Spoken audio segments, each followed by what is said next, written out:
en este webinar sobre cómo crear una comercializadora de energía eléctrica.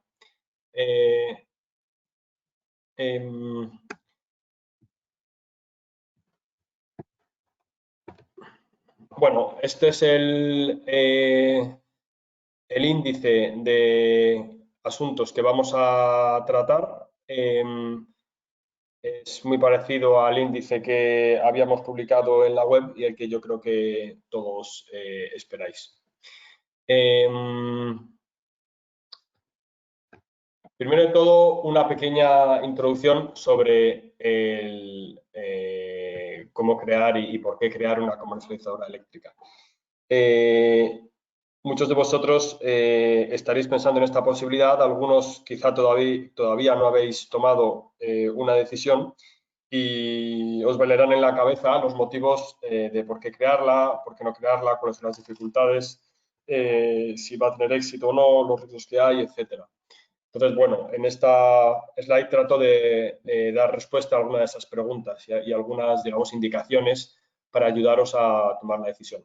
Primero de todo, una comercializadora eléctrica que es una empresa normal y corriente, es una sociedad mercantil y es importante que sea una sociedad mercantil, no vale si es pues una organización, una asociación, una comunidad de bienes, una sociedad civil, debe ser una sociedad mercantil normal y corriente, una SL, que puede ser de nueva creación o no, pero que se habilita para ser un sujeto, digamos, que pueda intermediar en la venta de energía a los usuarios, a los consumidores, digamos, ya sean grandes o pequeños de electricidad, entre ellos y el mercado, o MIE, digamos, el mercado mayorista de electricidad.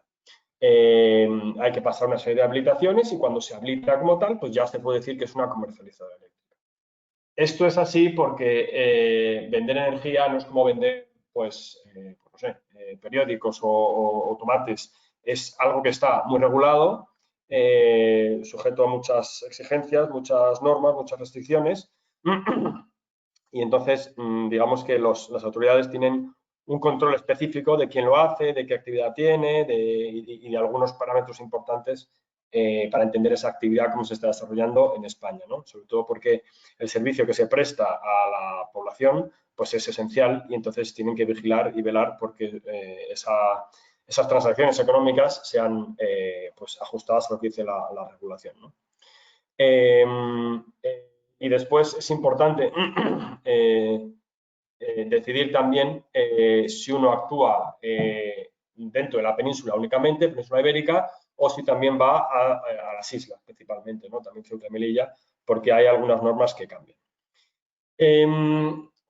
¿Cuáles son los motivos clásicos que estamos viendo nosotros para empezar una comercializadora entre los clientes que tenemos y las personas que vienen a preguntarnos?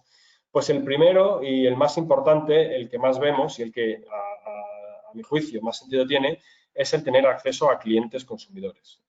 Y este acceso se puede ver a distintos motivos. Puede ser que quien monte una comercializadora sea una empresa que ya presta servicio a consumidores que potencialmente también podrían comprar electricidad. Pues, por ejemplo, presta servicios de telefonía o presta servicios de seguridad o servicios de mantenimiento o de cualquier otro tipo. En cualquier caso, tiene una relación más o menos estable y más o menos de confianza con un número de consumidores que, si fueran sus clientes consumidores de electricidad, pues representarían una cartera suficiente para tener un negocio, digamos, rentable y que funcione bien, ¿no? También puede pasar que simplemente haya inversores que tengan pues, capacidad y interés en empezar un negocio, en invertir. Y bueno, el sector de la comercialización de energía pues aparece como una opción interesante y que, bueno, pues que le puede dar beneficio, ¿no? Eso también podría ser un motivo por el que empezar una comercializadora eléctrica. Otro motivo puede ser simplemente conocer el sector. Conocer el sector, sea desde un punto de vista más comercial o desde un punto de vista más de back office, más de operación. Aquí lo habitual es el conocimiento del sector en la parte comercial. O sea, eso tiene que ver con el primer punto. Hay veces que vienen personas que ya venden energía para otra empresa o como agentes independientes, comerciales, lo que sea, pero tienen acceso a un número de clientes a los que ya le venden la energía. Entonces deciden pues, montar su propia comercializadora y empezar su propio negocio. Aquí hay también algunas empresas que están adyacentes a la comercialización de energía. Por ejemplo, empresas que se dedican a energía renovable, como promotores o como instaladores, y que ven que, bueno, que podría ser sinergético con su actividad. Y por último, empresas de otros países que tienen ya actividad de comercialización de energía y que en su estrategia pues incluye avanzar y tener actividad en España. Eso es otra cosa que estamos viendo. Entonces, a mí me parece que si estáis en uno de estos, bajo uno de estos supuestos, sobre todo en el primero, pues que tiene sentido pensar en una comercializadora. En cualquier caso, como digo ahí abajo, lo más importante es la estrategia comercial y en eso está el ser capaces de atraer clientes y de generar clientes. Eso es lo más importante en una comercializadora, como cualquier negocio, pero en una comercializadora más. Y luego todas las tareas, digamos, de back office o de, podemos llamarla trastienda, las operaciones de la comercializadora, son tareas, digamos, que siguen un procedimiento. Son tareas que están muy reguladas y simplemente hay que saberse bien la regulación, que es extensa y compleja, pero que una vez que se conoce, bueno, pues simplemente se sigue el procedimiento, se siguen las normas y digamos, se presta el servicio. Y con tenerlo, digamos, ordenado y no equivocarse, pues ya está. Pero lo que hace grande una comercializadora no es eso. Ahí lo que hay que hacer es no equivocarse, no fallar. Pero lo que hace grande una comercializadora exitosa es su estrategia comercial. Y luego veremos un poco más de esto más adelante. Después, una pregunta sería, oye, ¿hay hueco? Si yo me meto en este negocio, ¿voy a hacer margen? ¿Puedo ganar clientes? ¿Puedo ofrecer buenos precios? Pues aquí os voy a dar algunos datos. Claramente, en España hay un interés creciente por la comercialización de energía. O sea, desde que se liberalizó el mercado, hace pues 20 años, pues ha evolucionado mucho y en los últimos, yo diría, 5 o 6 años, pues ha crecido mucho el número de comercializadoras. Ahora mismo, bueno, a final de 2018 había 315 comercializadoras de electricidad en España y entre 2017 y 2018 se crearon 30 nuevas comercializadoras al año, es decir, 30 nuevas en 2017 y 30 nuevas en 2018.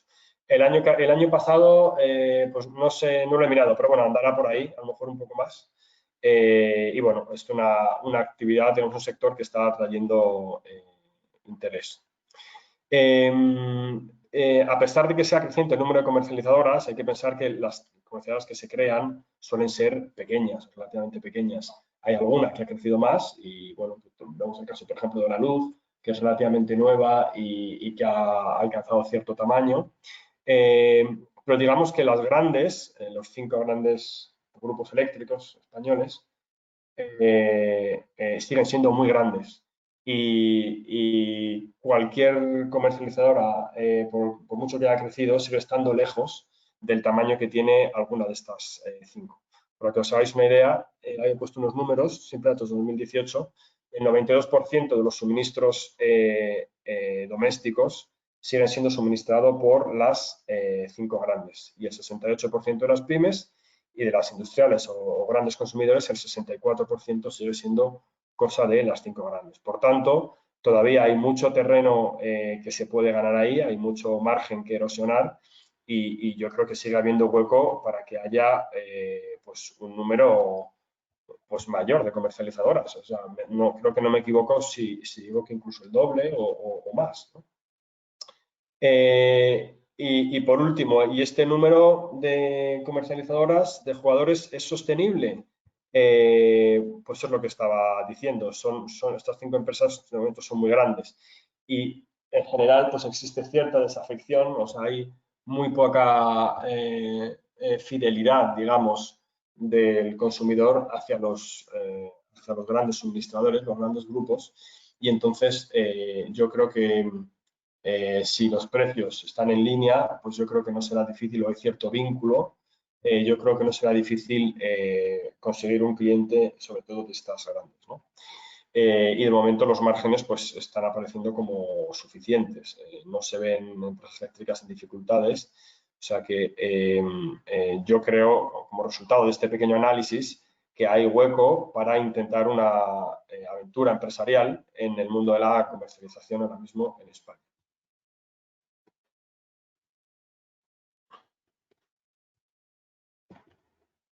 Vale, proceso de alta como comercializadora. Bueno, esto es, como os decía, un proceso que hay que superar cuando una sociedad mercantil se quiere habilitar como comercializadora. Aquí digo que el proceso dura, si todo va bien, 3 meses, pero es habitual que, normal que supere los 5 meses o incluso más. Y esto es porque durante el camino suele haber dificultades, suele haber contratiempos, que depende principalmente de vosotros, de la empresa que se está habilitando. Brevemente, el proceso es este que represento aquí, diagrama de Gantt. Hay que habilitarse en OMIE y en red eléctrica, es un proceso formal, digamos. Hay que hablar con el ministerio para comunicar el inicio de actividad. A continuación, tenemos que obtener el código R2, que lo da la CNMC, y esto, digamos, es lo que uno ya le habilita como comercializadora. Formalmente aquí ya tiene como licencia de operación, ¿no?, para tener actividad. Pero después es imprescindible darse de alta en la agencia tributaria, también en las distribuidoras, porque la agencia tributaria es para liquidar algunos impuestos. Las distribuidoras es esencial porque sin estar dado de alta en las distribuidoras, pues no podremos ni siquiera tener nuestro primer cliente. Y luego, por último, hay que quedarse de alta en 2 registros y pagar unas tasas, ACER y REMIT, porque es una cosa obligada. ¿Qué dificultades son habituales encontrar en este proceso? Pues bueno, pues no tener listas las escrituras de la sociedad, o que no se ajusten esas escrituras a lo que exige la ley, o dificultades a la hora de depositar garantías, problemas con los poderes que tiene que tener la sociedad, que sean aceptados por OMI o por red eléctrica. Esas son cuestiones clásicas, o que simplemente el verano, ¿no? Ahora llega el verano y si hay un proceso a medias, pues todo se suele retrasar, ¿no? Agosto principalmente es un mes bastante muerto en todas estas actividades. Pero bueno, digamos que aquí, bueno, pues claro, cada uno lo puede hacer como quiera, como prefiera, pero aquí, pues nosotros, si tenéis interés, pues podemos ayudar, conocemos pues muy bien cada uno de estos procesos y los llevamos los truquitos que tienen, ¿no? Vale, garantías. Vale, ¿qué son las garantías? Las garantías son simplemente garantías de pago que OMIE y Red Eléctrica exigen a todas las comercializadoras para asegurar que van a pagar la energía que están comprando.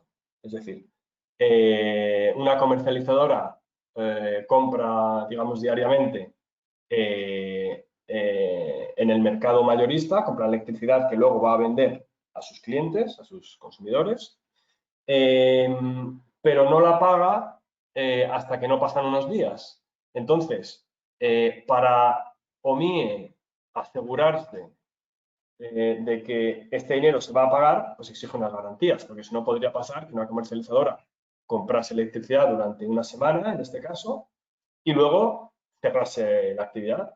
Y entonces OMIE tendría que, o sea, ahí se quedaría una deuda de esta comercializadora con OMIE, y bueno, eso es bueno, es algo que OMIE no quiere que suceda. Entonces, para asegurarse el pago, exige estas garantías que en el caso de que una empresa falle y no pague, pues se ejecutarían y entonces OMIE cobraría el dinero que se le debe.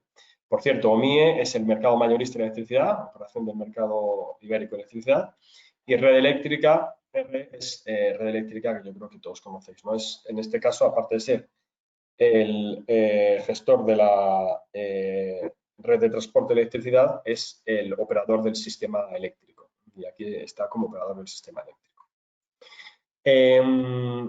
¿Qué son, o sea, ¿para qué sirven estas garantías? Bueno, pues para, que os he dicho, es asegurar el pago de la energía que se va comprando en el mercado. Hay una parte que se paga en OMIE, que es el precio de la electricidad spot, digamos, que es el precio que sube y baja que habréis visto muchas veces, y luego a Red Eléctrica se le pagan pues, otros conceptos que van metidos en el precio final al cliente, pero y que no necesariamente son el precio spot que cotiza en el mercado, ¿no? Bueno, ¿cómo se aportan estas garantías? Hay varios modos de aportarlas, ¿no? Es necesario que depositéis dinero líquido, cash, que hagáis un depósito, aunque también se puede hacer así. Se pueden aportar pues, un aval bancario, se puede aportar un seguro de caución e incluso una línea de crédito también, ¿no? Entonces, digamos que esto no debería ser un elemento que consuma caja. Es verdad que aquí hay una parte financiera que gestionar dentro de una empresa comercializadora, pero también es verdad que se puede cubrir con financiación, ¿no? Bueno, pues con una línea de avales de un banco o una línea de crédito o una cosa así. ¿Qué tipos existen? Pues son los que estáis viendo en esta tabla. Quienes exigen garantías son OMIE y Red Eléctrica. Y son estas cuatro que hay aquí. La primera de todas, las de OMI esencialmente, depende pues, de cuánta energía estemos comprando y a qué precio esté la electricidad, a qué precio esté la energía, ¿no? A qué precio esté cotizando la electricidad, el megavatio hora. Hay una parte, las garantías de operación, que dependen más bien del precio que estemos ofertando comprar la energía, que suele ser más alto que el precio directo del precio del mercado, digamos. Y luego Red Eléctrica exige dos tipos de garantías, las garantías de operación básicas y las garantías de operación adicionales. Todas están, por supuesto, dependen del volumen de compra que hagamos y también, bueno, de otras cuestiones, digamos, calcular estas garantías es relativamente complejo. Bueno, ahí pongo que depende también del precio de conceptos de mercado. Conceptos de mercado son conceptos regulados que digamos, que cotizan y que su precio va oscilando en función, pues, bueno, de distintas variables y eso puede subir o bajar, ¿no? Y las garantías de operación adicionales depende además de los desvíos que estemos teniendo y las diferencias que hay entre los distintos archivos de liquidación. Archivos de liquidación, para que os hagáis una idea, son los archivos que saca Red Eléctrica con cierta periodicidad, donde va sacando el precio que han tenido cada uno de estos conceptos regulados, incluso nos dice cuáles son los desvíos que hemos tenido y cuál ha sido su precio. Y esto, como tiene que hacerse después de que haya sucedido, que haya pasado cada uno de los días y los meses, pues digamos que según van pasando los meses se van ajustando y digamos que hasta que no pasan 11 meses, pues no se tiene la cifra definitiva de cada uno de estos conceptos, ¿no? De estos valores. Aquí en las garantías lo que es importante es, bueno, pues digamos llevar una gestión cercana, entendiendo lo que nos está pasando OMI y Red Eléctrica y capacidad para reaccionar rápidamente, porque estas garantías van aumentando según vamos creciendo en nuestra actividad. Entonces, hay que tener, digamos, rapidez y disponibilidad de dinero para incrementar las garantías si nos lo pide Red Eléctrica.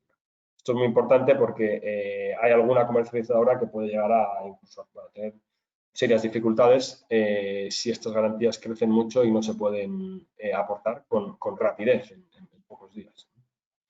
Bueno, y después, por último, tenía que apuntado comentar un poco sobre los montos. ¿A cuánto ascienden estas garantías? Bueno, esto es un cálculo que tiene su dificultad y que se puede hacer, digamos, fino y que depende de la cotización del precio de mercado y de varias cosas. Pero bueno, para que os hagáis una idea, pues si, por ejemplo, llegáis a tener pues 3.000 clientes domésticos, 3.000, que consuman unos 10 gigavatios hora, pues las garantías pueden estar en torno a los 100.000 euros.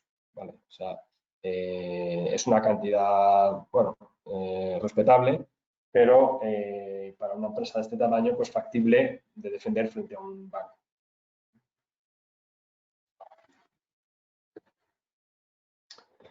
Vale, la operación de una comercializadora. A ver, la operación es la trastienda, ¿no? Las operaciones que hay, digamos, en la parte de atrás de la empresa, que son las que permiten pues que el negocio funcione.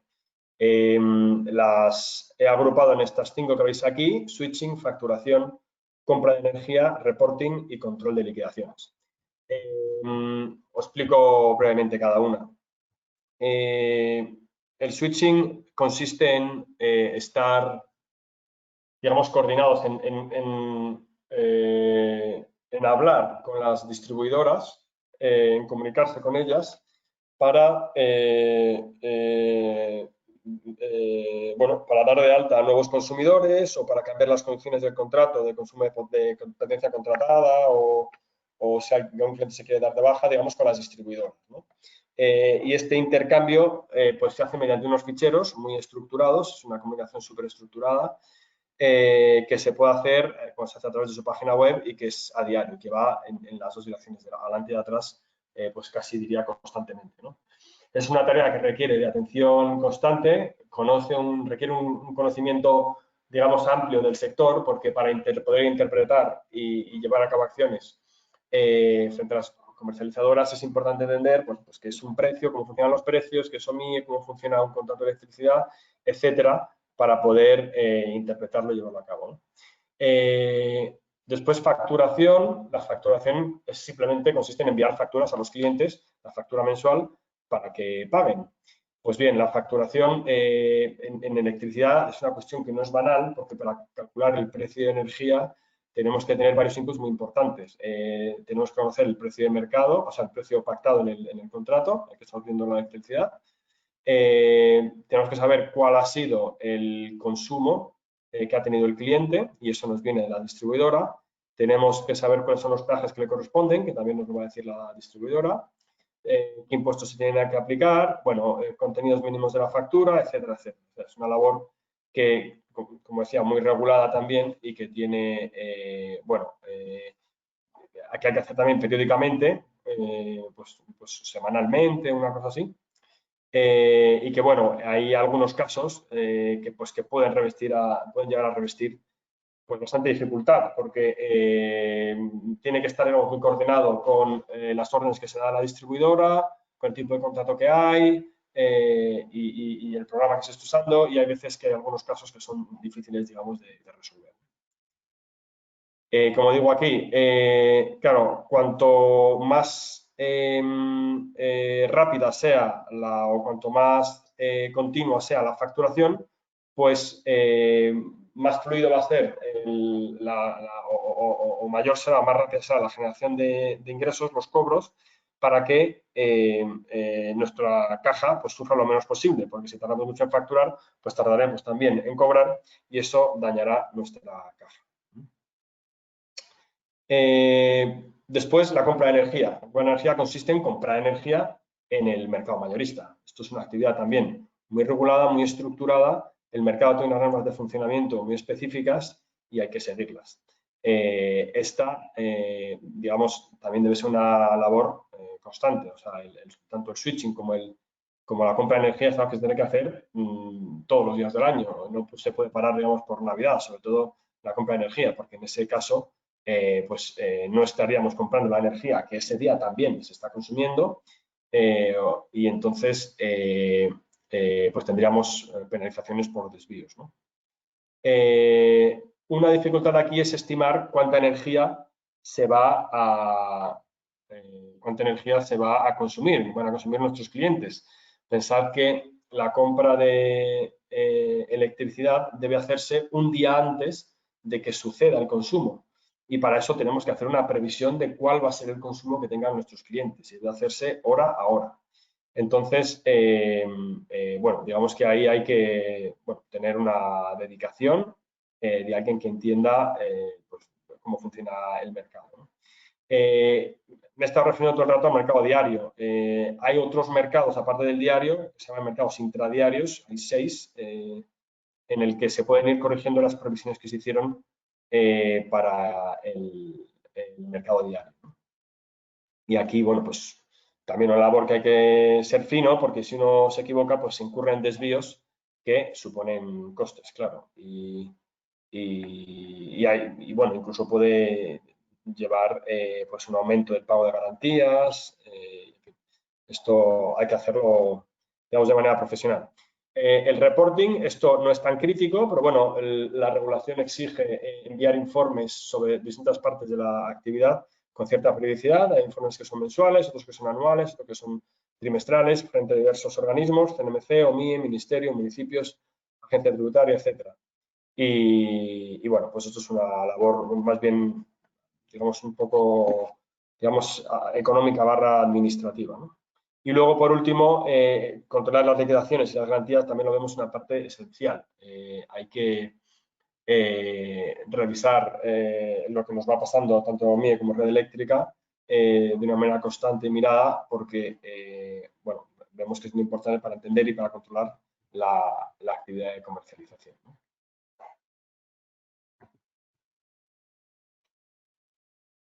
Vale, bueno, pues aquí simplemente para resumir una reflexión, y es que al final estas tareas, pues cada una tiene su entendimiento y su conocimiento, y digamos que son muchos palos los que hay que tocar para poder controlar todas ellas, ¿no?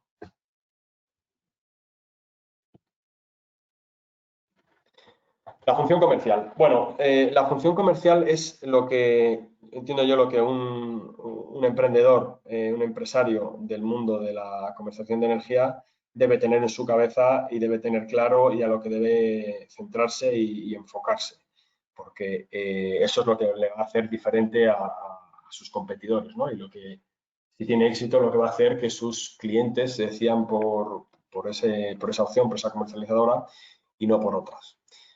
Como digo, aquí debe decidir cada comercializadora a quién se dirigirá, cómo se dirigirá a esas personas, a los consumidores, qué les ofrecerá y a qué precio se lo ofrecerá. Entonces, a la hora de diseñar una estrategia comercial para una comercializadora, estos son los elementos principales que tienes que tener en cuenta.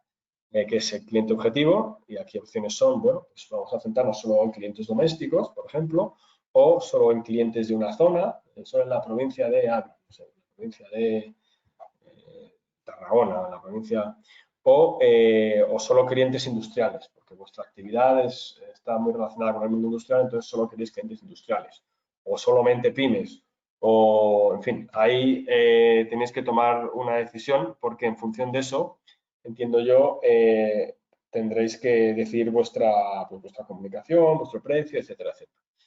Además, podéis hacer alguna segmentación un poco más creativa del estilo, pues yo se voy a contratar con gente joven, solamente con gente, bueno, de más de cierta edad, porque son muy tradicionales, entienden más el valor de la fidelización, y el marketing tiene que ser muy dedicado a ese grupo. En fin, ahí cada uno tiene que tener sus estrategias.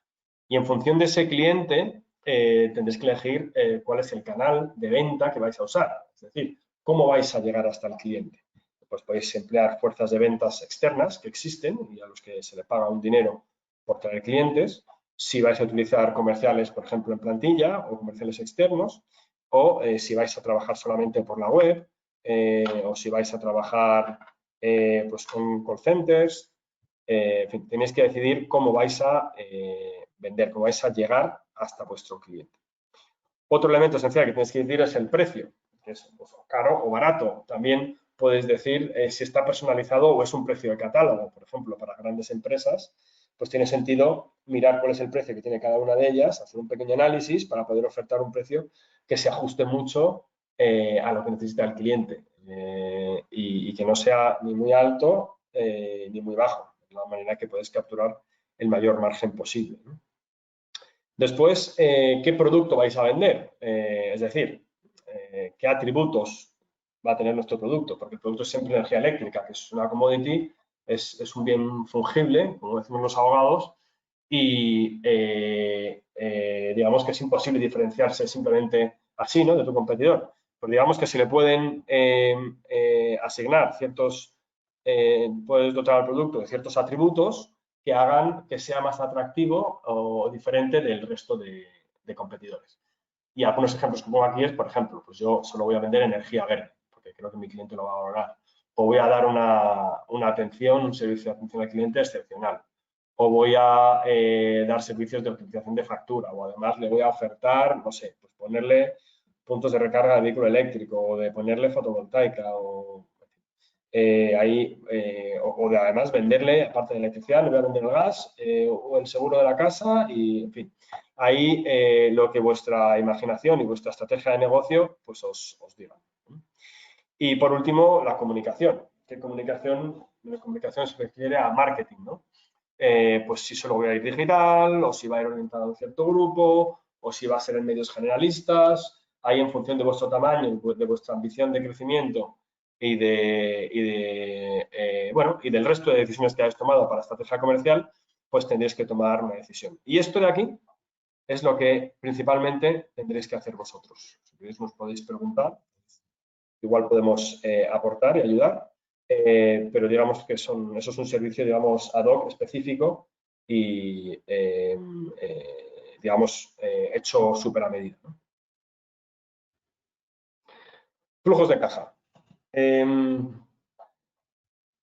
A ver, esto es otra pregunta que todo el mundo tiene y que, claro, es esencial, ¿no? ¿Cuál va a ser mi cuenta de resultados? ¿Cuánto voy a ingresar y luego qué costes tengo? Y entonces, en vez de hacer un análisis, mostraros aquí un Excel, porque eso digamos que cada uno tiene que tener el suyo, os digo cuáles son las claves que tenéis que tener en cuenta a la hora de construirlo. Lo mismo digo, si necesitáis ayuda, pues también os podéis llamar.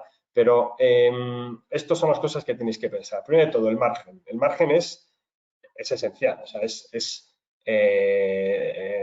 seguramente el driver más importante a la hora de definir, a la hora de calcular cuál va a ser vuestra rentabilidad. Es fundamental. El margen que se mete a cada contrato depende de varias cosas, pero principalmente del tamaño del cliente. Habitualmente los clientes domésticos tienen márgenes más altos y los clientes industriales tienen márgenes, o industriales o grandes consumidores, tienen márgenes mucho más ajustados, ¿no?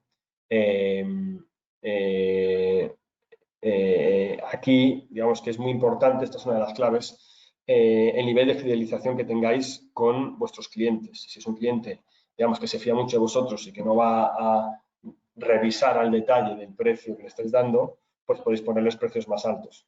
Un cliente que consigue hacer esto, porque son clientes que tienen muy fidelizados, a los que les prestan otros servicios y digamos que la electricidad, digamos, pues va metido, ¿no? Y entonces consigue un buen precio. En cambio, si vais a una estrategia, digamos, más generalista y que, digamos, disparáis a lo grande, pues tendréis que tener precios de catálogo y no podréis, y entonces ahí el cliente va a tender más a comparar. Siempre teniendo en cuenta que la energía eléctrica y los contratos de electricidad y el precio de la electricidad es poco transparente, es relativamente opaco y entonces vais a encontrar sobre todo con consumidores que no saben, ¿no? Que no conocen. O sea, que vayáis a grandes consumidores que eso sí que están más formados, comparan ofertas y hay que ser más fino, ¿no? Después, despace de los flujos de caja entre ingresos y gastos. O sea, aquí hay que pensar una cosa. A OMIE la energía se le paga semanalmente. Es decir, la energía que se consume en una semana la tenemos que pagar el miércoles de la semana siguiente.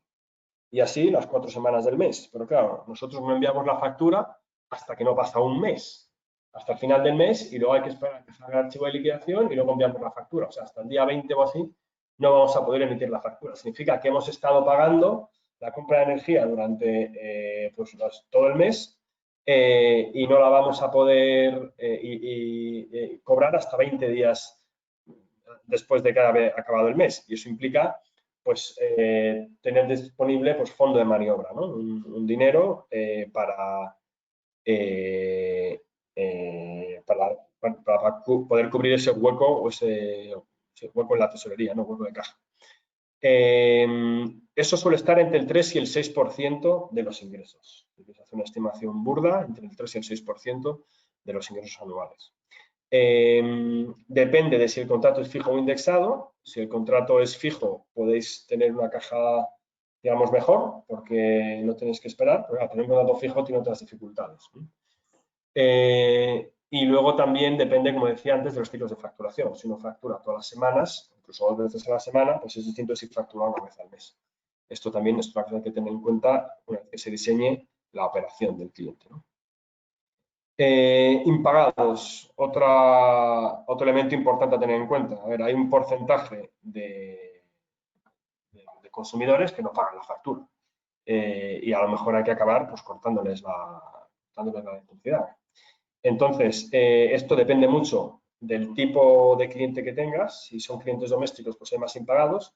Si son grandes clientes, pues suele ser un porcentaje mucho más bajo porque se revisa la situación económica del futuro cliente. Y si uno ve que está regular, pues se intenta pues no cogerle como cliente o se le piden unas garantías o, en fin, lo que se negocie. Y es importante tener una política activa de prevención y control de estos impagados. A la hora de cortar la luz, que es la medida coactiva o coercitiva que el regulador ha previsto para deshacerse de las personas que no pagan, de los consumidores que no pagan, pues es un proceso, sobre todo si es una persona física que vive en su residencia habitual, pues es un procedimiento digamos, pesado y que lleva pues unos cuantos meses. Entonces, bueno, pues aquí esto es una cosa que hay que manejar y pensar bien. Después, entonces esto pues puede llegar a tener pues un impacto, pues no sé, entre el 1 y el 2% de vuestros ingresos en la cuenta de resultados. Garantías, bueno, aquí ya os he dicho antes que no necesariamente van a requerir una salida de caja a garantías, porque podéis cubrirlas con avales o con líneas de crédito, simplemente el coste de esos avales o de esa línea de crédito, pero bueno, puede ser relativamente pequeño ese impacto en nuestra tesorería. Y luego, pues, comentarios generales sobre cómo gestionar la tesorería o la caja de una empresa, ¿no? Pues, cuanto más rápidamente se crece, el consumo de caja es mayor y, por tanto, más el fondo de maniobra se ve más presionado y entonces se exige más liquidez, claro. Y, por supuesto, es interesante, aquí es aconsejable trabajar con bancos porque esta situación la resuelve. Y, por último, plataformas de gestión. Para llevar a cabo la operación de una comercializadora es absolutamente esencial contar con plataformas de un software, una plataforma especializada dedicada a la operación. O sea, es verdad que si uno tiene muy poquitos clientes, pues puede hacer la factura a mano y tal. Pero en cuanto se crezca un poco, en cuanto se lleguen a unas, diría, decenas de clientes o centenas, es imprescindible tener un software de gestión. Vamos, de hecho, nosotros no llevamos ninguna comercializadora que no tenga contratado este software, porque si no sería un poco locura. Hay alguna empresa pues, que se ha hecho, bueno, a base de hojas de cálculo y tal, se ha hecho pues, como una especie de programa, ¿no? A medida, que puede ser, pero llevarlo a cabo pues tiene su dificultad, lleva su tiempo y luego no va a acabar siendo tan robusto. Eso puede servir pues, para unos pocos, pero no para ya miles o decenas de miles de puntos de suministro, ¿no? Los softwares que existen ahora mismo pues, bueno, pues cubren varias tareas o facilitan, digamos, o hacen más robusta la operación de varias tareas, pues, como la compra, como la facturación, el switching, digamos, automatizan algunas cosas, pero bueno, sigue siendo necesario primero usarlas. No es sencillo porque hay que entender muy bien cómo funciona el sector y la regulación y tal, y luego cómo funcionan las propias plataformas. Son plataformas muy grandes, muy voluminosas, que tienen muchas opciones, muchas pantallas, y hay que, digamos, saber manejarlas, pues tiene su complicación. En España existen distintas opciones para contratar softwares de este tipo. Algunos son a medida, alguien os lo puede diseñar a medida, o otras son, digamos, off the shelf, es decir, están ya hechas y uno coge pues, lo que hay y con versiones estándar y con las opciones, digamos, sí, pues estándar, ¿no? Hay proveedores también de varios tipos, ¿no? Para todos los gustos. Hay unos que son clásicos, otros que son nuevos, unos que vienen más del mundo eléctrico, otros que vienen del mundo del software. En fin, hay varias opciones ahí. Nosotros trabajamos con dos de ellos, que son las que suelen encajar a nuestros clientes, pero vamos, hay más. Y aquí elementos para decidir, bueno, pues los pongo aquí abajo. Digamos que depende mucho del tamaño de la empresa, el número de CUPs que queramos o que pensemos que vamos a tener y por tanto, eso lleva también al nivel de sofisticación que vamos a tener. Si tenemos pues, unos pocos CUPs, pues cientos de CUPs, pues es distinto si tenemos decenas de miles de CUPs.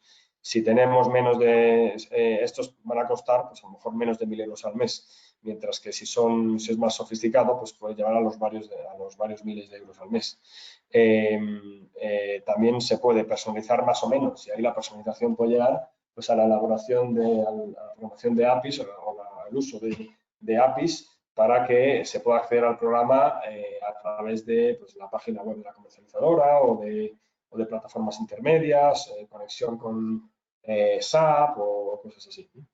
Y luego la compra, pues lo mismo, no es lo mismo hacer una compra más rutinaria que hacer compras complejas con mercados intradiarios, con futuros, coberturas, etcétera, que hacer una compra más sencilla. Entonces, en función de esas cosas, tenemos que decidir cuál es el software que queremos. Y también, por supuesto, pues con el feeling y con la sensación que tengamos con cada uno de los proveedores. Y bueno, y hasta aquí. Es lo que habíamos preparado para hoy. Parece que me ha alargado un poquito más de lo previsto, pero bueno, ahora, si queréis, 5 minutos para preguntas.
Bueno, ya han llegado algunas preguntas, las voy a ir respondiendo.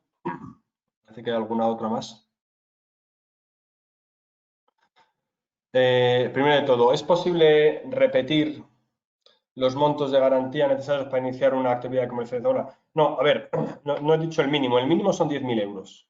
El mínimo son 10.000 euros, es decir, ese es el mínimo que exige Red Eléctrica y para montar la comercializadora te exigen 10.000 euros. Poner 10.000 euros para darte de alta, digamos. Después, según vayas empezando a comprar, pues vas teniendo que depositar más. Entonces, bueno, eso va a ir creciendo, pues 10.000, luego te exigirán pues a lo mejor 1.000 euros al mes o 2.000 euros al mes en función de cómo de rápido vayas creciendo, ¿no? Así que, bueno, durante el primer año, digamos que con esos 10 digamos, 20 o 25.000 euros, pues tendrías suficiente para tirar el primer año, salvo que crezcas muy rápido. ¿Vale? Vale, mi email pues está ahí, yo me llamo David Pérez, me parece que esto, pues si no lo he dicho, disculpadme, soy David Pérez y ahí tenéis mi dirección de correo electrónico por si queréis hacer preguntas. ¿Cuáles son las ventajas principales de acceder al mercado a través de representante? Bueno, aquí no sé a qué te refieres exactamente a través de representante. Si eres un consumidor, al mercado puedes acceder como consumidor directo de mercado o puedes acceder como bueno, a través de una comercializadora. Entonces, si entras como consumidor directo de mercado, digamos, es otra, digamos, eso consistiría en no ser, o sea, no tener comercializadora, y vosotros no, digamos, en ese caso estarías hablando como si fueran vosotros como consumidores, no como comercializadora. Y las ventajas de ser consumidor directo de mercado, bueno, pues es que te ahorras el fee de la comercializadora y te ahorras, pues, la tasa municipal, te ahorras pagar la tasa del Fondo Nacional de Eficiencia Energética y alguna otra cosa. Esa es la principal ventaja. Digamos que si tienes mucho volumen, pues te puede interesar. Después, ¿cuál sería el mínimo lógico de megavatios o gigavatios, o sea, gigavatios hora, para que tenga sentido una comercializadora, para que no trabaje en pérdidas? Bueno, pues es que esto depende muchísimo de la estructura que tengas, depende muchísimo del marketing que pongas, la inversión que hagas al principio, si subcontratas, si no, en fin.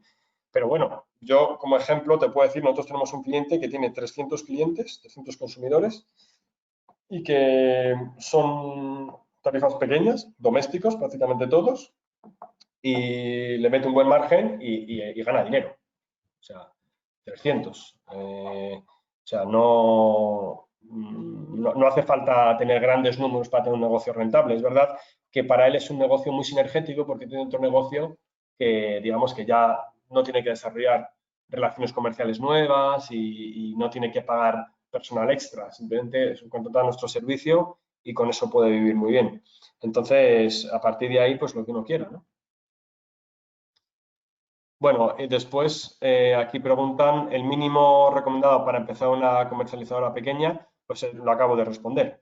El capital semilla recomendable para montar una comercializadora pequeña, bueno, capital semilla, o sea, el capital inicial, pues aquí es hacerse un pequeño plan de negocio. Vamos, las garantías yo lo he dicho, que puede ser un aval, como digo, y después, pues lo que quiera uno para a ver qué empleados va a tener y tal, pero vamos, yo diría con unas pocas decenas de miles se puede empezar un negocio, ¿no? Un negocio, sí.